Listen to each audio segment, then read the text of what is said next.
right, hi. So I took like a month off because I'm on a bit of an internet detox.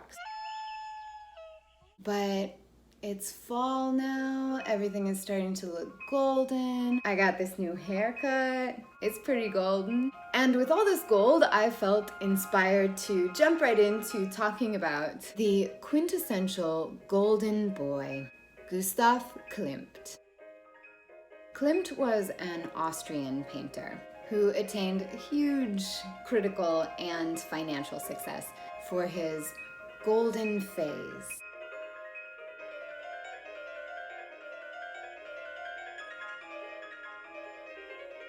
Which encompasses several of Klimt's paintings from around 1899 to 1915-ish. I'm going to venture a guess that you are probably most familiar with The Kiss, 1907.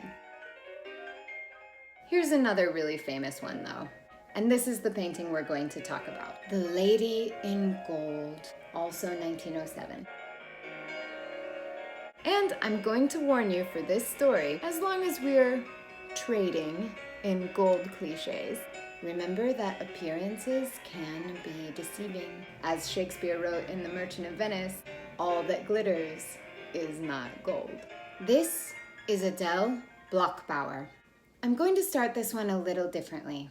While Gustav Klimt died in 1918 and Adele Bloch-Bauer died in 1925, in 1933, Hitler was appointed Chancellor of Germany, and the Third Reich came to power. I think mostly what you know about the Nazis, if you know anything, is their treatment of European Jews.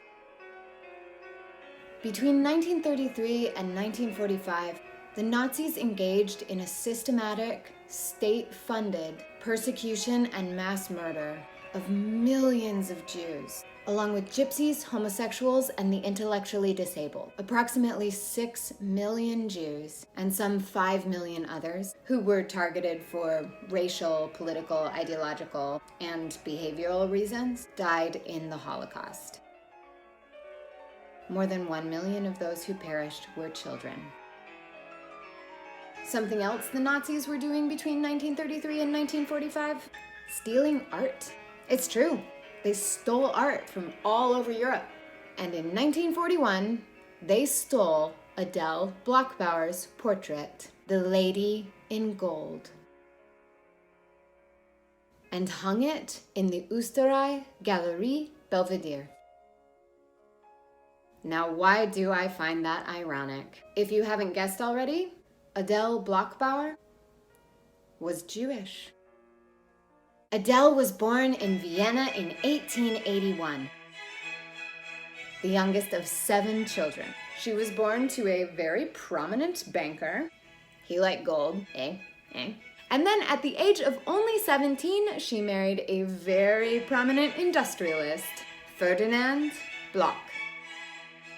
So she was a society lady. She was considered extremely elegant and intellectual, and her salon was always entertaining the most successful artists and composers, like Richard Strauss and Gustav Klimt. In the summer of 1903, her husband commissioned Gustav Klimt to paint his wife's portrait, with the intention of giving it as a gift to her parents. And the portrait was not exhibited for public viewing until 1907. And honestly, at first, critics really didn't like it. They thought it was mosaic-like and ugly. Gustav Klimt was a symbolist painter. Symbolism was a late 19th century art movement that sought to represent absolute truths symbolically through metaphorical images. Symbolism is anti-realism. So Adele died in 1925 of meningitis. And she asked that the Klimt painting be hung in the Galerie Belvedere. But the painting still belonged to her husband Ferdinand, and he kept it after his wife's death.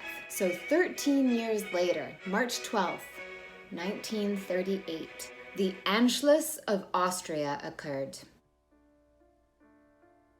This was the annexation of Austria into Nazi Germany. Ferdinand, being Jewish, fled Austria, leaving behind much of his wealth, including the portrait of Adele, which, as I told you, was looted by the Nazis and hung, as she asked, in the Galerie Belvedere. So this is a story in which the Nazis unwittingly fulfilled the 16-year-old dying request of a Jewish woman. I feel like I should make another gold joke here, like about fool's gold or something, but they all seem stupid, so